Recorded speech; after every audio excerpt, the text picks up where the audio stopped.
안녕하세요. 오늘도 말씀으로 우리 성도님들과 귀한 만남을 갖게 되어서 무척이나 기쁩니다. 오늘 이 시간에는 마가복음 8장 27절에서 38절의 말씀 함께 살펴보도록 하겠습니다. 예수와 제자들이 빌립보 가이사랴 여러 마을로 나가실새 길에서 제자들에게 물어 이르시되 사람들이 나를 누구라고 하느냐? 제자들이 여짜와 이르되 세례 요한이라 하고 더러는 엘리야 더러는 선지자 중에 하나라 하나이다. 또 물으시되 너희는 나를 누구라 하느냐? 베드로가 대답하여 이르되 주는 그리스도시니이다 하매 이에 자기의 일을 아무에게도 말하지 말라 경고하시고 인자가 많은 고난을 받고 장로들과 대제사장들과 서기관들에게 버림받아 죽임을 당하고 사흘 만에 살아나야 할 것을 비로소 그들에게 가르치시되 드러내놓고 이 말씀을 하시니 베드로가 예수를 붙들고 항변하매 예수께서 돌이키사 제자들을 보시며 베드로를 꾸짖어 이르시되 사탄아 내 뒤로 물러가라. 내가 하나님의 일을 생각하지 아니하고 도리어 사람의 일을 생각하는도다 하시고 무리와 제자들을 불러 이르시되 누구든지 나를 따라오려거든 자기를 부인하고 자기 십자가를 지고 나를 따를 것이니라. 누구든지 자기 목숨을 구원하고자 하면 잃을 것이요 누구든지 나와 복음을 위하여 자기 목숨을 잃으면 구원하리라. 사람이 만일 온 천하를 얻고도 자기 목숨을 잃으면 무엇이 유익하리요? 사람이 무엇을 주고 자기 목숨과 바꾸겠느냐? 누구든지 이 음란하고 죄 많은 세대에서 나와 내 말을 부끄러워하면 인자도 아버지의 영광으로 거룩한 천사들과 함께 올 때에 그 사람을 부끄러워하리라. 마가복음 8장은 그 분량으로 보더라도 16장으로 구성되어 있는 마가복음 전체에서 절반을 차지하는 부분입니다. 그런데 그 내용을 보더라도 이 8장을 중심으로 해서 분명한 차이점을 우리는 발견할 수가 있습니다. 1장부터 8장 30절까지의 말씀은 이 땅에 오신 하나님의 아들 예수 그리스도에 대해서 기록을 하고 있습니다. 특별히 회개와 천국과 말씀을 선포하시는 이 예수님의 많은 사역들에 대한 그런 모습들, 이적과 또 예수님께서 강조하신 믿음, 또 예수님께서는 나를 따라오라 라고 많은 이들에게 이야기를 하십니다. 그리고 전반부를 마무리하는 오늘 본문 8장에 보면은 예수님과 가까이서 생활했던 베드로가 주는 그리스도시오라고 고백을 하는 장면을 통해서 메시아 예수님께서 어떤 분이신지를 구체적으로 보여주고 있습니다. 그리고 8장 31절부터 마지막 16장 20절의 말씀에는 이 땅에 오셔서 사역하신 이유에 대해서 기록을 하고 있습니다. 전반부에서는 아무나 모든 이들에게 따라오라고 하셨지만 후반부에서는 특별히 주님을 따르는 자들에게 자기 십자가를 지고 따르라는 말씀과 함께 예수님의 고난과 죽음 그리고 부활에 대해서 이야기하는 장면이 나타납니다. 또한 전반부의 마무리가 예수님을 가까이서 따르던 베드로의 입을 통해서 주님은 그리스도시오라고 고백하는 장면으로 끝났다면 후반부에서는 15장 39절에서 백부장의 입을 통해서 십자가에 달리신 예수님을 바라보면서 이 사람은 진실로 하나님의 아들이었도다 라고 예수님을 고백하는 장면이 나타나고 있습니다. 이제 지금까지 살펴보았던 마가복음의 전반부와 앞으로 살펴보게 될 마가복음의 후반부가 이런 차이점을 가지고 있습니다. 그런데 오늘 본문 말씀에서 예수님과 가장 가까이서 생활했던 그 베드로, 그래서 행하셨던 치유와 가르침과 또 많은 이적들을 직접 바라보았던 베드로의 입에서 예수님에 대한 고백이 있었습니다. 예수님에 대한 분명한 고백이 있었음에도 불구하고 그의 믿음은 온전한 믿음이 아니었다라는 것을 말씀이 함께 보여주고 있습니다. 주는 그리스도신이라는 베드로의 이 고백을 통해서 예수님은 이제 앞으로 고난받으실 것과 또 장로들과 대제사장들과 서기관들에게 버림받아서 죽임당하실 것, 그리고 3일째 되는 날에 부활하실 것에 대해서 말씀하십니다. 한편으로는 앞으로 죽게 될 것이라는 예수님의 말씀에 대해서 제자로서 걱정이 되기도 하였을 것이고 도저히 그런 일이 일어나서는 안 된다라는 심정으로 보였던 반응이었겠지만 그의 모습을 예수님은 책망하고 계십니다. 우리는 이 구절을 읽으면서 베드로의 행동과 예수님의 책망 사이에서 존재하는 간격이 잘 좁혀지지 않습니다. 게다가 베드로에게 사탄아 내 뒤로 물러가라 라고 말씀하신 예수님의 이 꾸중을 보면은 어떻게 베드로에게 그렇게 이야기를 하실 수 있을까라는 의문이 들기도 합니다. 우리는 이 간격과 의문을 해결하기 위해서 이 말씀을 인간의 감정이라는 그런 관점으로 바라볼 것이 아니라 믿음과 약속이라는 관점으로 바라볼 필요가 있습니다. 구약시대 선지자들은 메시아가 오실 것을 예언하였습니다. 그런데 그 메시아는 한결같이 낮고 천한 모습으로 올 것이고 고통스럽게 살아갈 것이다 라고 예언을 합니다. 인간을 죄로부터 구원하시기 위해 이 땅에 오신 예수님께서는 성경의 예언처럼 고난과 죽음을 반드시 겪어야 할 과정으로 생각을 하셨습니다. 예수님은 지금 8장 31절뿐만 아니라 9장 31절과 10장 33절에서 계속해서 3번씩이나 고난에 대해서 이야기를 하십니다. 그런데 베드로는 예수님의 이 말씀을 듣고 나서 자신의 기대와 충돌하는 것을 경험합니다. 그는 메시아는 강력하고 놀라운 일을 행하며 어려움을 이기게 해줄 뿐으로 기대하고 있었습니다. 그리고 부요와 풍요를 가져다 줄 뿐으로 바라보고 있었습니다.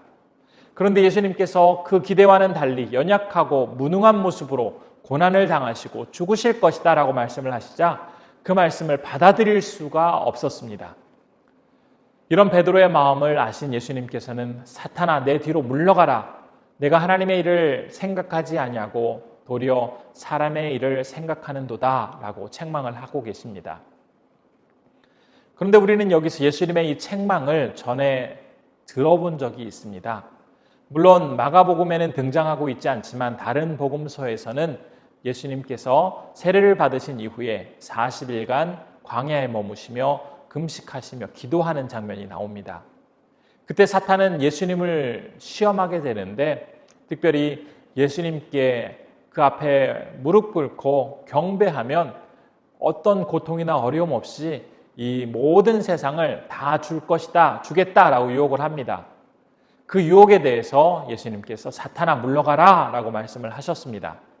그런데 베드로의 이 행동에 대해서 그때와 동일한 말씀을 하고 계십니다.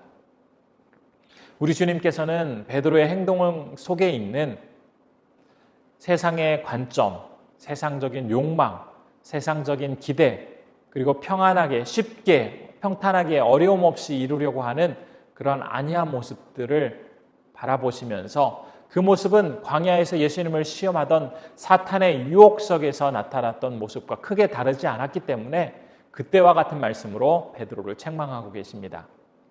그러면서 제자들과 예수님을 따르는 사람들에게는 이제 이렇게 하라라고 말씀을 34절에서 하고 계십니다. 제가 34절의 말씀 한번 읽어보도록 하겠습니다. 무리와 제자들을 불러 이르시되 누구든지 나를 따라오려거든 자기를 부인하고 자기 십자가를 지고 나를 따를 것이니라. 우리 주님께서는 세상 사람들이 가진 메시아에 대한 기대와는 전혀 다른 모습으로 아주 연약하게 사셨습니다. 세상은 메시아가 보이는 그 무력하고도 연약한 모습 속에서 조롱과 실망을 쏟아내기도 하였습니다. 그러나 오직 그 방법만이 죄악된 인간을 구원할 수 있는 유일한 방법이었기 때문에 메시아 구원자 되신 우리 주님께서는 묵묵히 그 길을 걸어가셔야 했습니다.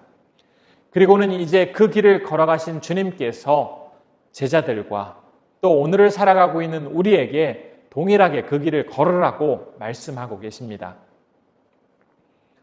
이 시간 주님의 말씀 앞에서 한번 내 자신을 다시 한번 정직하게 돌아보며 그 말씀 앞에 반응하는 시간을 가졌으면 좋겠습니다. 과연 나는 그리스도이신 예수님께서 걸어가신 그 모습대로 십자가를 지고 십자가의 길을 따라 걸어가고 있는지, 아니면 여전히 본문의 베드로처럼 예수님은 나의 기대를 채워주시고 나를 풍족하게 해주실 분이라고 바라보면서 내 욕심과 기대를 채워줄 뿐으로 예수님을 붙들고 살아가고 있지는 않은지, 혹은 예수님에 대해서 구체적으로 생각해 볼 겨를도 없이 일의 노예가 되어서 정신없이 바쁘게 살아가고 있지는 않은지 말씀 앞에서 한번 내 자신을 정직하게 바라보아야 할 것입니다. 베드로의 기대와는 달랐던 예수님의 말씀, 그러나 그 말씀은 실패에 무기력한 주님의 모습이 아니었습니다. 그분의 능력은 약함으로부터 나왔습니다. 예수님은 잃어버림으로써 구원을 얻어내셨고 또한 죽으심으로 생명을 주셨습니다. 사람들에게 패배로 보인 그 사건이 궁극적으로는 승리였음을 우리 주님께서는 보여주셨습니다. 만일 예수님께서 사탄의 유혹이나 베드로의 이 기대처럼 화려하고 세상적인 기대와 풍족함을 누리며 살아가는 것이 좋은 길이고 그 길이 우리에게 진정한 기쁨을 가져다 주는 길이라면 우리를 그 길로 인도해 주셨을 것입니다. 그러나 그 길이 이르는 최종 목적지에는 교만과 죄악과 또한 죽음뿐이기 때문에 우리를 그 길로 인도하지 않으십니다. 대신 친히 하나님께 온전히 순종하며 끝까지 아버지만을 바라보며 의지하며 나아가는 그런 연약한 모습이 바로 그 길을 통해서 우리가 궁극적으로 기쁨과 생명을 얻는 길이기에 주님께서 그 길을 걸어가셨고 우리 또한 그 길을 걸으라고 말씀을 하고 계십니다. 이 아침 허락하신 말씀을 통해 세상의 관점과 기준이 아닌 주님께서 걸어가신 그 길을, 주님께서 허락하신 십자가를 지고, 어떤 분들은 이 십자가가 육신의 질병이 될 수도 있고 예수님 때문에 당해야 하는 여러 가지 손해와 어려움일 수도 있고 말씀을 지키기 위해서 감수해야 할 여러 가지 아픔들일 수도 있습니다. 그러나 이 십자가를 지고 묵묵히 최선을 다해 주님을 따라가게 될 때 우리는 진정 생명의 길로 주님께 영광 돌리는 삶을 살아갈 수 있게 될 것입니다. 이 하루 우리 성도님들께 온전히 이러한 은혜가 임하기를 진심으로 소원해 봅니다. 이 시간 함께 기도하겠습니다. 우선 여전히 내 생각과 마음 속에 자리 잡고 있는 세상의 욕심과 기대를 믿음으로 다 주님 앞에 내려놓고 담대히 살아갈 수 있도록 인도해 주옵소서 기도했으면 좋겠습니다. 두 번째로는 예수님께서 걸어가신 십자가의 길을 나도 겸손히 순종하며 따라갈 수 있도록 인도해 달라고 기도해 주시기 바랍니다. 세 번째로는 인도에서 사역하시는 이윤식, 이춘경 선교사님의 사역과 함께하는 현지 동역자들, 특별히 동역자의 사모님들이 많은 기도 제목을 놓고 기도하고 있는데 그 어려움을 잘 이겨내어 사역을 잘 감당하실 수 있도록 함께 기도해 주시기 바랍니다. 기도하겠습니다. 은혜가 충만하신 아버지 하나님, 오늘도 말씀을 통해서 다시 한번 우리 자신을 살펴보게 해주시니 감사합니다. 주님께서 죽으실 것이고 주님께서 고난당하시고 이제 부활하실 것이다라는 이야기를 듣고 나서 잘 신앙 고백을 하였음에도 불구하고 베드로는 그 흔들리는 모습을 보였습니다. 아버지 하나님께서는 그 중심을 아시고 베드로의 마음속에 어떤 마음을 가지고 있었는지를 아셨기에 그를 꾸중하셨습니다. 세상적인 관점과 또한 여러 가지 욕심과 욕망과 내가 잘 되려고 하는 그러한 많은 헛된 기대들, 아버지 하나님께서는 그 마음속에 여전히 자리 잡고 있었던 것을 아셨기에 그를 꾸중하셨습니다. 주님을 믿고 따라가는 길은 힘들고 어려운 길이고 십자가를 지고 가야 하는 길이지만 그 길만이 우리를 생명으로 인도하고 진정으로 기쁨으로 인도하는 길이기에 우리가 오늘도 묵묵히 그 길을 따라가도록 요구하시는 아버지 하나님의 말씀을 기억하며 오늘도 한 걸음 한 걸음 살아가게 도와주옵소서. 아버지 하나님, 특별히 인도에서 사역하시는 이윤식이 충경 선교사님을 위해서 기도합니다. 선교사님 어려운 상황 속에서도 주님을 의지하며 나가게 하시고 특별히 사역하는 사역자분들의 아내 되시는 우리 사모님들 여러 가지 질병과 또 아버지를 먼저 주님 품에 보내드리고 또 여러 가지 아픔 속에서 지내는 출산의 그 상황 속에서 다시 회복을 위해서 기도하고 있습니다. 그분들 잘 회복하게 하시고 하나님 놀랍게 인도해 주옵소서. 언제나 함께 하시는 주님을 온전히 신뢰하며 나아가기를 간절히 원합니다. 참으로 고마우신 아버지 하나님, 우리에게 생명을 허락하여 주시고 말씀을 통해 다시 한번 새 힘을 허락하여 주시니 감사드립니다. 우리의 마음속에는 여전히 주님에 대한 기대가 있습니다. 그런데 그 기대가 우리를 생명으로 인도해 주시고 영원한 기쁨을 주시는 주님에 대한 기대가 아니라 세상적인 기준과 관점으로 잘되고 풍족하고 많은 것을 누리고 참 남들 보기에 부럽지 않은 삶을 살아가고자 하는 내 욕심에 기한한 것들이 참 많이 있습니다. 하나님 아버지, 이 시간 행여라도 우리의 마음과 생각 속에 베드로와 같은 마음과 생각은 없었는지 다시 한번 정직히 돌아보기를 원합니다. 주님이 원하시고 주님이 기대하시는 십자가를 지고 십자가의 길을 걸어가기를 결단하기를 원합니다. 하나님, 담대하게 내 인간의 욕심은 내어놓게 하시고 주님이 원하시는 그 십자가의 길을, 나에게 허락하신 십자가를 지고 묵묵히 걸어가는 귀한 하루가 되게 도와주옵소서. 오늘 우리 인도에서 사역하시는 이윤식 이춘경 선교사님을 위해서 기도합니다. 우리 귀한 사역자들과 함께 사역하시는데 특별히 사역자의 아내 되시는 우리 사모님들 건강을 위해서, 또 아버지를 먼저 주님 품에 보내드리고 그 어렵고 힘든 마음 속에 회복되고 계신 사모님이 있으시고, 또한 출산 이후에 몸이 다시 한번 회복되어 가는 사모님이 있으십니다.